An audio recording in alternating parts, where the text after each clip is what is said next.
Now here we can make use of a couple different tools. Now this little lump here we're going to want to take care of.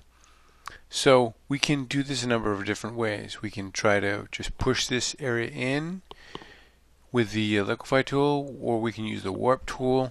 We've got a number of possibilities here, but the first thing we want to do is make sure we have a good selection, because we want a separation here. We want to separate this. So with that Q key, I'm going to go through here and I'm going to just select this section of her, tap the Q key, edit copy merged, edit paste, and this is going to be her wrist. And from here you can do a couple of ways. We can go to liquefy tool, we can go to free transform and warp, and you can try to pull the shape in with the warp tool, and we're not really worried about this matching up because we can address that here at a later part of this. We can use the warp tool here to try to finesse this into shape and match this up, or we can simply go to, if I can escape that, I have this here, I go to the filter, liquefy tool, and I'm dealing with basically just that wrist.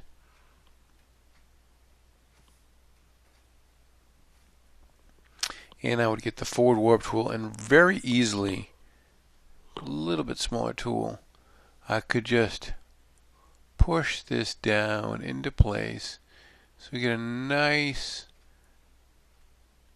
transition. You just want to be, the bigger the brush you use, the better off you'll be, because you won't get a lot of the scalloping, especially when dealing with straight lines like this. That's not too bad. We'll hit OK, and you'll see the results. So that would be the wrist, and if we go down the bottom here, we're going to deal with both of our shoulders. And I'll get a little bit zoomed out so we can see them both. We'll handle both these shoulders together. Q key, brush, full opacity. We're going to handle this and this.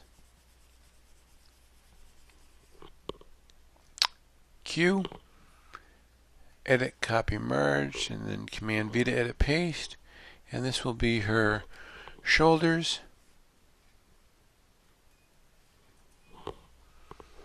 And that layer we'll take into the filter, liquefy, and we're going to have both of them set up here. We'll get the zoom tool and we'll go into both with the forward warp tool, and we're just looking to kind of even out, to calm down those little lumps where her dress meets her shoulder. So we'll try to bring that in place, and we'll try to go over the other side. Well, let me bring this out a little bit more, and we'll go to this side and we'll do the same thing. You can apply the freeze mask if you'd like to the dress, and if we hit OK, now it's going to return those changes back, and we're going to see that now we have fairly even shoulders and a nice even wrist. And the final part of this reshaping will be burning and dodging, and we'll talk about that in the next to the final movie.